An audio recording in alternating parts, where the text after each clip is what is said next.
When you picture a nurse, what comes to mind? Probably a compassionate caregiver, right? And that's absolutely true. But what if I told you that today's nurse is also a data scientist, a tech strategist, and a systems architect? We're going to dive into how nurses have become these high-tech leaders, designing the future of healthcare and, honestly, tackling some of its biggest problems. To really get what's going on, you first have to understand the huge puzzle at the heart of healthcare. It's called the triple aim. So the goal is to improve the health of the whole population, give every single patient a better experience, and lower the costs, all at the same time. Yeah. It's this massive, almost contradictory challenge that pretty much drives everything in modern medicine. So here's our game plan. We'll start with that grand challenge. Then we'll see how nursing leadership is evolving to meet it. We'll peek inside their new tech toolkit, look at how they think strategically, and then, finally, see how they're literally architecting the future of care. Right, so this triple aim, it's not just some nice idea on a poster.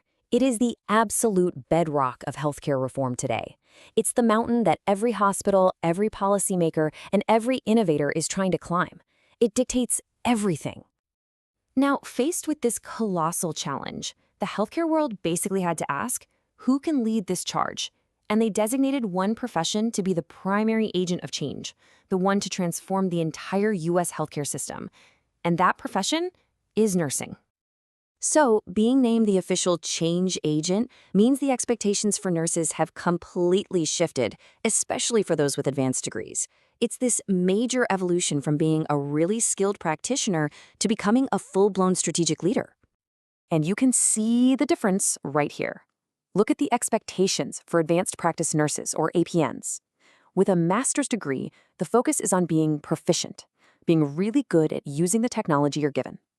But for a nurse with a doctorate, the focus shifts to leadership. They're the ones designing, choosing, and evaluating the technologies that shape the entire system. It's kind of like the difference between being a world-class violinist and being the composer of the whole symphony. This really sets a new bar. For the leaders who are supposed to be driving systemic change, just knowing how to use the tools is nowhere near enough. They're now expected to be the visionaries, deciding which tools get built and how they should be used. Basic proficiency is insufficient. That's the new mantra. Okay, so what specific skills does this new type of strategic leader actually need? What's in their high-tech toolkit? Let me tell you, it goes way beyond just knowing how to use an electronic health record. There's a major initiative in this space. It's called Tiger, and they break this expertise down into 3 core pillars. You've got your basic computer competency as the foundation. Then there's information literacy, knowing how to find and judge data. And finally, information management, using that data to make smart decisions. Information literacy is a huge piece of this, and it's so much more than a quick internet search. It's a whole strategic process. First, you figure out what you actually need to know. Then you find the best data to answer that question. You have to evaluate it critically. Is this source any good? Then you use it to solve a real problem. And here's the key part. You circle back and evaluate if your solution actually worked. And to do all this, nurse leaders have to master some seriously sophisticated software.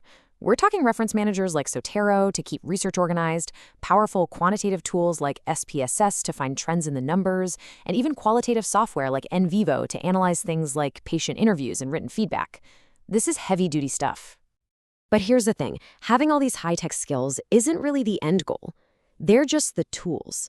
The real work is using them inside proven business and leadership frameworks to drive change across an entire organization. It all starts at the very top with strategic planning. This is the what and the why. This is where senior leaders, including these doctoral-level nurses, define the big picture vision for the next 3, 5, even 10 years. They're answering the big questions. Where are we going as an organization, and why are we going there? Next, that big vision gets translated into tactical plans. This is the how.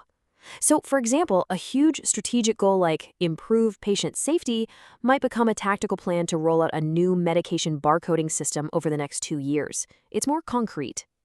And finally, operational planning brings it all down to the now. This gets into the nitty-gritty, the daily schedules, the budgets, the staffing needed to make that new barcoding system actually work on the hospital floor. This is how a 5-year vision connects directly to a nurse's shift on a Tuesday morning. Now, to make sure all this planning isn't just wishful thinking, leaders use classic business tools, like a SWOT analysis. They take a hard look at their internal strengths and weaknesses and then scan the horizon for external opportunities and threats. It gives them that full 360-degree view of reality. One of the biggest strategic goals that often comes out of this is the push to become a high-reliability organization, or HRO. This idea actually comes from industries like aviation and nuclear power, where mistakes are, catastrophic. The core concept is this preoccupation with failure, a relentless, almost obsessive focus on what could go wrong, so you can prevent it. It totally reframes safety, not as just avoiding accidents, but as a constant state of watchfulness. And this brings us to the future. Because when you combine these advanced tech skills with this kind of strategic leadership, you get a whole new type of nurse leader, someone who is truly an architect of healthcare's future. And just look at the kinds of technologies these leaders will be in charge of evaluating and implementing. We're talking about AI and robotics to help with caregiving, 3D bioprinting of body parts for transplants, quantum computing to analyze massive data sets for new treatments, and even virtual reality for mental health therapy.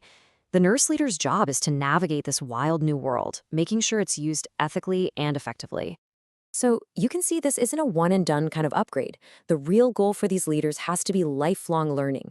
They have to be ready to integrate a constantly expanding arsenal of new health technologies into how they work and how their organizations run.